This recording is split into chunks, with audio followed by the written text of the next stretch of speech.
지금까지 법적 주체를 살펴보았으니 이제 법적 당위 의무 개념을 조금 더 자세히 살펴볼 수 있습니다. 이미 이야기했듯이 당위 의무는 주체에게 선택을 부여한다. 또 그 선택에 대해서 책임을 요구한다, 이런 의미입니다. 이때 책임진다는 것은 의무 위반에 대해서 법률적 불이익이나 제재를 받는다는 것인데, 이때 그 책임을 추궁할 수 있는 누군가가 전제되어 있음을 예상할 수 있습니다. 예를 들어 물건을 훔치거나 침해해서는 안 된다라는 의무를 생각해 볼 때, 의무의 한편에는 의무를 이행하는 주체로서 의무자가 있고, 또 다른 한편에서는 의무 이행을 혜택으로 누리는 주체, 즉 그 의무 이행을 요구하고 만일에 의무를 위반할 경우에 그 책임을 추궁하는 주체가 있을 것이다 라는 것을 생각할 수 있습니다. 이처럼 법은 단순히 해라 하지 말라라는 의무만 말하는 것이 아니라 그 한편에는 그 의무를 지는 주체가 있고, 그 다른 한편에는 의무를 통해서 수혜를 보고 또 의무 위반에 대해서 책임을 추궁하는 또 다른 주체가 있다, 이렇게 생각합니다. 이런 점에서 법적 당위 의무는 의무 이행의 주체와 의무 요구의 주체가 서로 연결된 개념이다, 이렇게 볼 수 있어요. 두 주체가 당위 의무를 매개로 해서 서로 관계를 맺고 있다, 이렇게 보는 거죠. 이처럼 당위 의무를 매개로 사람들이 관계를 맺고 있는 것, 그 관계를 우리가 법률 관계라고 합니다. 법률 관계는 한편에는 그 의무를 지는 주체가, 다른 한편에는 그 의무 이행을 요구하고 또 의무 위반에 대해서는 책임을 추궁하는 주체가 대응되어 있는 관계입니다. 법률 관계는 그런 의미에서 볼 때 주체 대 주체의 관계가 됩니다. 일반적으로 법률 관계를 말할 때 법에 의하여 규율되는 생활 관계라고 말하는데, 그 본질은 의무로 연결된, 다시 말해서 법적 의무로 연결된 주체와 주체의 관계다, 이렇게 보면 됩니다. 이때 법은 상대방의 의무의 상대방, 즉 의무의 그 의무를 요구하는 주체를 크게 개인과 국가로 크게 나눠서 규율하고 있습니다. 그 주체가 개인일 경우, 일반 사인을 말하는 거죠. 그 개인이 가진 의무를 요구할 수 있는 그런 어떤 법적 지위를 권리라고 하고, 국가일 경우에는 국가가 의무를 요구할 때는 그러한 국가의 지위를 고권이라고 합니다. 개인과 개인 사이의 법률 관계를 따라서 권리, 의무로 이렇게 대응되게 되고요. 국가와 개인 사이의 법률 관계는 고권 대 의무의 관계로 대응되게 됩니다.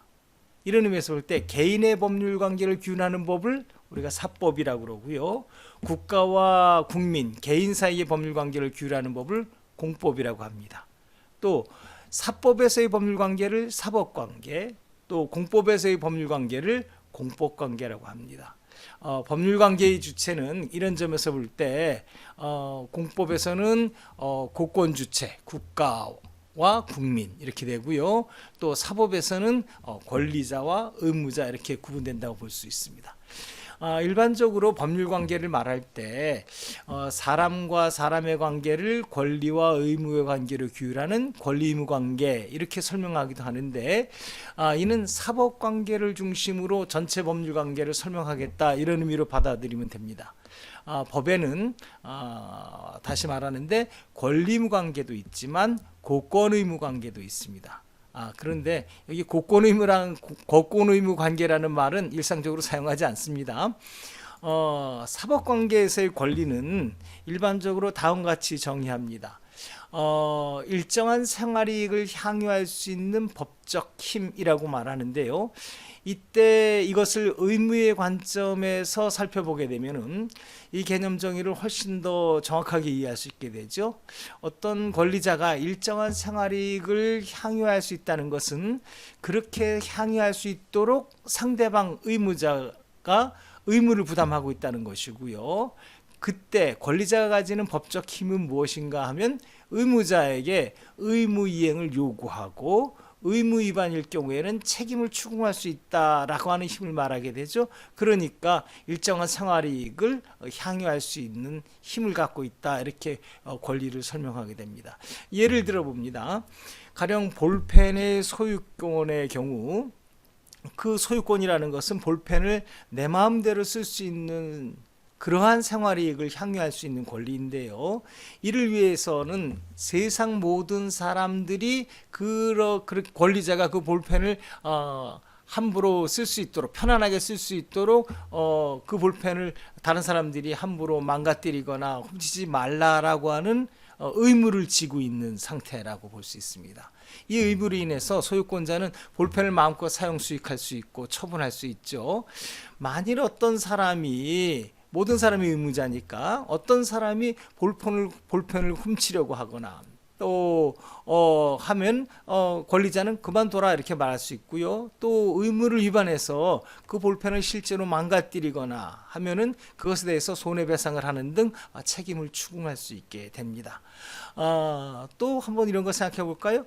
볼펜 매매 계약을 체결했다 생각해 봅시다. 어떤 사람이 볼펜을 2,000원, 1,000원에 팔고 사기로 약정하는 거죠. 약정하게 되면은 볼펜을 판 매도인은 그 볼펜을 산 매수인에게 볼펜을 넘겨줄 의무가 발생합니다. 그 의무에 대응해서 매수인은 볼펜을 넘겨받을 권리를 갖고 있는 거죠. 매도인이 볼펜을 넘겨주면은 권리자는 의무자는 의무를 이행한 것이고요. 매수인은 것을 받으면은 권리자로서 그 혜택을 누리게 되는 거죠.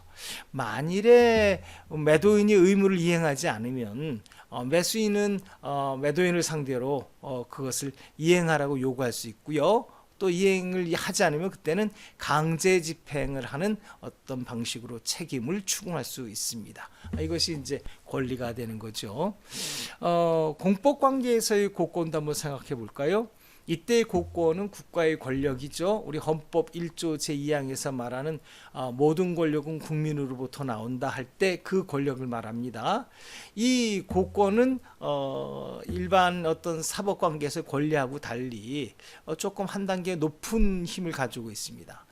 이렇게 설명됩니다. 일방적으로 국민에 대해서 의무를 형성하는 힘, 그리고 의무가 형성되면 상대방 국민에게 의무 이행을 요구하고 또 그것을 향유할 수 있는 힘, 또 의무 위반의 경우에는 책임을 추궁할 수 있는 힘, 이렇게 정리할 수 있습니다. 국민은 그것에 대응해서 그 고권에 대해서 의무를 지고 있는 것이고요. 가장 중요한 그 특징이 있는데 그것은 고권에서는 일방적으로 의무를 만들 수 있는 힘이 있다는 거죠. 이것이 권리와 고권의 본질적인 차이인데요. 여기에서는 이 정도 설명으로 그치도록 합니다.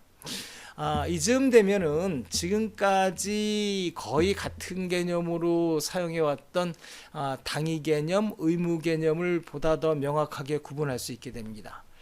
당위는 널리 마땅하다라는 개념입니다. 그런 의미에서 볼 때 의무, 권리, 고권을 모두 포함하는 개념으로 쓸 수 있습니다. 반면에 의무는 권리나 고권에 대응되는 당위 개념이다, 이렇게 이해할 수 있는 거죠. 그런 점에서 볼 때 의무는 당위보다 작은 개념이라고 이렇게 볼 수 있습니다.